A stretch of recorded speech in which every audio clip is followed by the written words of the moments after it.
Imagine for a moment a courageous person. What do they look like? Are they a man or are they a woman? When I imagine a courageous person, I think of my great uncle Jarvis. Jarvis was a career Army Ranger during the Second World War. He landed on Omaha Beach during the D-Day invasion of Normandy. Soon after the invasion, Jarvis was captured by the Nazis and held in a prison camp for 2 years. Amazingly, Jarvis and his fellow Allied soldiers broke out of the prison camp by stealing a German tank and driving it back to Allied lines. That is courageousness. Even though courage, or as the ancients called it, fortitude, is one of the 4 cardinal virtues, we tend to think of it as a masculine virtue, as something that men do. Yet, our story for this session, the story of Deborah in Judges chapters 4 and 5, gives us a very different image of courage. An image of courage that helps us understand the true meaning of faithfulness. Like many other stories from the book of Judges, the story of Deborah is a literary masterpiece. It's filled with puns and rhetorical flourishes. This is some of the most beautiful Hebrew in the Bible. Along the way, I'll do my best to point out some of the artistry in this story. The story begins in Judges chapter 4, verse 1, the way that most stories in this book begin. And the people of Israel again did what was evil in the sight of the Lord after Ehud died. And the Lord sold them into the hand of Jabin, king of Canaan, who reigned in Hazor. The commander of his army was Sisera, who lived in Harosheth Hagoyim. Then the people of Israel cried out to the Lord for help, for he had 900 chariots of iron, and he oppressed the people of Israel cruelly for 20 years. This is the consistent cycle of the book of Judges. God raises up a judge to deliver his people. When that judge dies, the people of Israel reject God and worship idols. God then hands his people over to foreign kings. Then the people cry out to God, and God again raises up a judge to deliver his people. On this particular occasion, the judge Ehud has died, and the people are oppressed by Jabin, the king of Canaan. Jabin's capital is at Hazor, in the north of Israel, near the Sea of Galilee, right in the heart of the tribe of Naphtali. We learn from Judges chapter 4 that Jabin has oppressed Israel for 20 years. A key piece of Jabin's success is his cavalry. He has 900 chariots commanded by Sisera, his general. This is the equivalent of a tank in the ancient world. It'd be difficult for anyone to successfully defeat this superior military force. But God remains faithful to his people. He hears their cry, and he raises up a judge to rescue them. Now Deborah, a prophetess, the wife of Lapidoth, was judging Israel at that time. She used to sit under the palm of Deborah between Ramah and Bethel, in the hill country of Ephraim. And the people of Israel came up to her for judgment. Deborah is a very different kind of judge. First, and most obviously, Deborah is a woman. She is the only female judge in the book of Judges. Her name in Hebrew means bee, like the small insect. Think of her as the queen bee of Israel. And this bee is quite busy. See, many judges would travel around Israel, arbitrating disputes. But Deborah has so much business, she stays in one place. She sits under a palm tree in the hill country of Ephraim, and people come to her for judgment. Second, Deborah is called a prophetess. Unlike the other judges, she is not a military leader. She leads God's people with her words, by rendering judgment for the people, and by speaking the word of God. Third, Deborah is the wife of Lapidoth.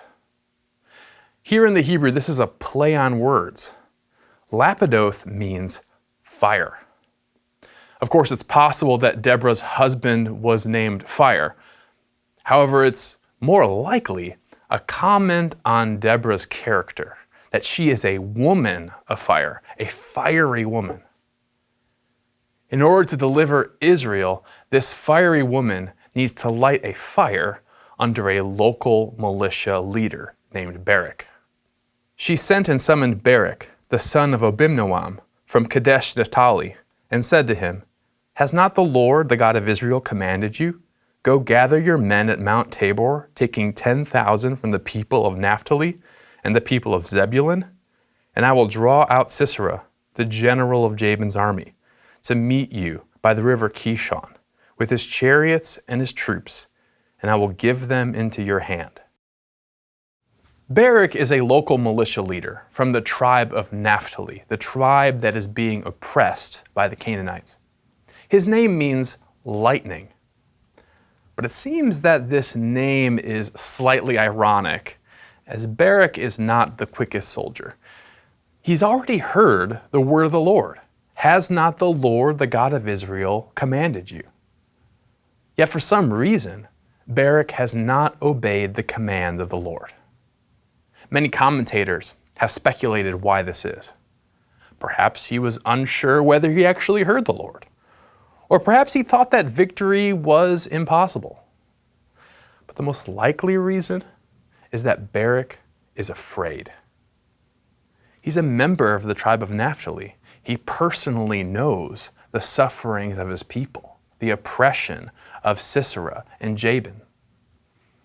Yet he's refused to act. He cannot find the courage to do what is necessary to deliver his people, and so his people suffer. Yet Deborah sees Barak's fear. And rather than berating him or dismissing him, Deborah chooses to encourage him. Deborah, the prophetess and judge, reminds Barak about the word from the Lord. Has not the Lord, the God of Israel, commanded you? Go, gather the men at Mount Tabor, taking 10,000 of the people of Naphtali and the people of Zebulun. And I will draw out Sisera, the general of Jabin's army, to meet you by the river Kishon with his chariots and his troops, and I will give him into your hand. What's so interesting about this prophetic word of encouragement is that the Lord, not Barak, is the subject.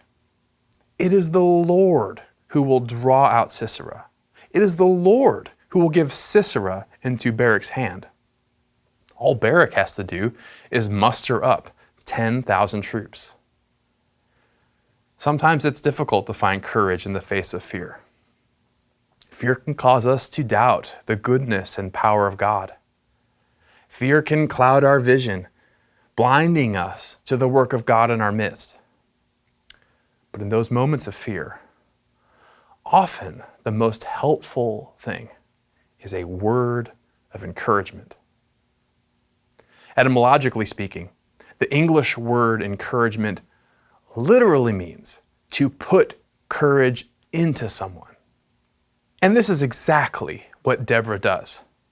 Deborah, the prophetess and judge, puts some of her courage into the cowardly Barak. And Deborah's words move Barak to action and obedience. They have such an impact on Barak that he asks for Deborah's help. Barak said to her, "If you will go with me, I will go. But if you will not go with me, I will not go." Barak's request here is somewhat unbelievable. It completely subverts our expectations. We expect Barak, the man, to be the courageous soldier. Yet the militia leader, named Lightning, needs the help of a fiery woman named Bee. Sometimes courage comes from the most unexpected places. Deborah responds to Barak's request with another prophetic word. And she said, "I will surely go with you. Nevertheless, The road on which you are going will not lead to your glory, for the Lord will sell Sisera into the hand of a woman." Then Deborah arose and went with Barak to Kadesh. So what does this prophecy mean? At this point in the story, the reader assumes that Deborah, not Barak, will receive the credit for delivering Israel. However, the true meaning of the prophecy will become clear at the end of chapter 4. Suffice to say, Barak doesn't care about the glory. He knows he needs Deborah in order to succeed, and he is fine with that. And by the grace of God, Barak and Deborah do in fact succeed. In verses 10 through 16, Barak routs the 900 chariots of Sisera with 10,000 Israelite soldiers, an underdog victory to say the least. At the moment of decision, Deborah again encourages Barak to fight, proclaiming, "Up, for this is the day which the Lord has given Sisera into your hand. Does not the Lord go out before you?" The defeated Sisera then flees to the nearby camp of Heber the Canaanite, who is a distant relative of Israel, now allied with the Canaanites. There Sisera seeks refuge in the tent of Heber's wife, Jael. And it is Jael, not Deborah, who is the unlikely woman hero of this story. In verse 18, Jael seduces Sisera, inviting him into her tent and covering him with a blanket, urging him to turn aside. This is a euphemism for sex. In verse 19, the exhausted Sisera asks for water.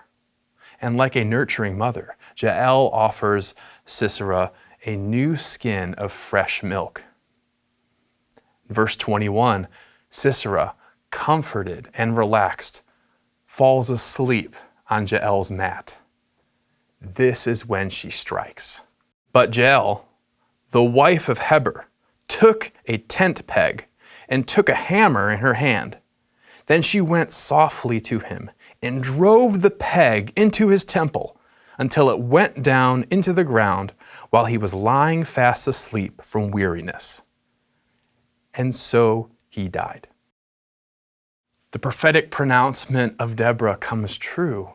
The Lord has indeed sold Sisera into the hand of a woman. But in an unexpected twist, this woman is Jael, the wife of Heber the Kenite, not Deborah, the wife of Lapidoth. This amazing story of the Lord's unexpected deliverance of his people is artfully recounted in the Song of Deborah, Judges chapter 5. This song is perhaps one of the oldest parts of the book of Judges, and it has some beautiful language and some amazing Hebrew poetry. Here's just a taste of it. "Most blessed woman be Jael, the wife of Heber the Kenite, of the tent-dwelling women most blessed. He asked for water, and she gave him milk. She brought him curds in a noble's bowl. She sent her hand to the tent peg and her right hand to the workman's mallet. She struck Sisera, crushed his head. She shattered and pierced his temple. Between her feet he sank. He fell, he lay still. Between her feet he sank. He fell. Where he sank, there he fell, dead." So what are we to make of this story? Most basically, this story is about the virtue of courage. Following Aristotle, Thomas Aquinas defines courage as firmness of mind in the face of grave danger, especially death. The virtue of courage does not belong to men or to women. It belongs to all human persons. Because all human persons face grave dangers. All human persons face death. Courage is the virtue that enables us to act in the face of the danger of our lives. Like our world today, the ancient world tended to associate courage with men. So like us today, the ancient world would have been surprised by Barak's cowardice and Deborah's great courage. But the good news of this story is that Barak, the coward, becomes courageous through Deborah. How is this possible? Well, in the Hebrew imagination, courage was not about heroics in battle, but faith in the Lord. It takes courage to have faith. Conversely, if faith is an act of courage, then idolatry is an act of cowardice. Every time the people of Israel abandon God and worship an idol, they are, like Barak, failing to act with courage. And every time you or I abandon faith in God and trust instead in other powers, other idols, we are like Barak. We're acting as cowards. Idolatry is easy. Idolatry doesn't ask anything of us. But faith requires us to risk everything, to put our total trust in God. If we're honest with ourselves, the truth is that we are all cowards, like Barak. All of us fail to trust Jesus from time to time. And when our courage fails, we need not despair. Instead, we must seek out encouragers like Deborah. Deborah shows her courage, not by fighting in battle, not by defeating Sisera, but by giving encouragement to Barak. She does not put down her brother, but she stands by his side in faith.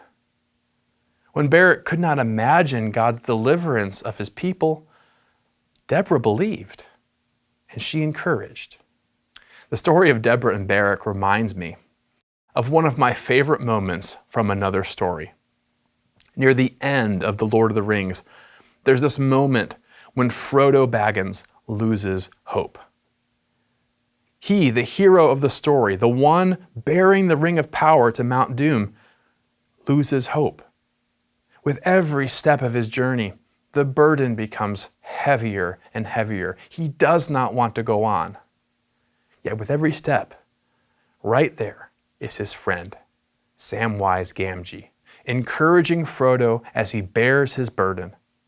Sam cannot bear the ring for Frodo, but he can support and encourage him. And right there, outside the gates of Mount Doom, at the very end of their journey, Frodo collapses. He cannot take another step. So Sam, the faithful and encouraging friend, says, "Come, Mr. Frodo, I can't carry the ring for you, but I can carry you and it as well. So up you get. Come, Mr. Frodo, dear. Sam will give you a ride. Just tell him where to go, and he'll go." In 2 of his letters, St. Paul mentions the ministry of Tychicus. Like Deborah, Tychicus was an encourager who was sent by Paul to churches in both Ephesus and Colossae in times of great difficulty. In Ephesians chapter 6, Paul writes, "So that you also may know how I am and what I am doing, Tychicus, beloved brother and faithful minister in the Lord, will tell you everything. I have sent him to you for this very purpose, that you may know how we are, and that he may encourage your hearts." Similarly, in Colossians chapter 4, Paul writes, "Tychicus will tell you about all my activities. He is a beloved brother, a faithful minister, a fellow servant in the Lord. I have sent him to you for this very purpose, that you may know how we are, and that he may encourage your hearts."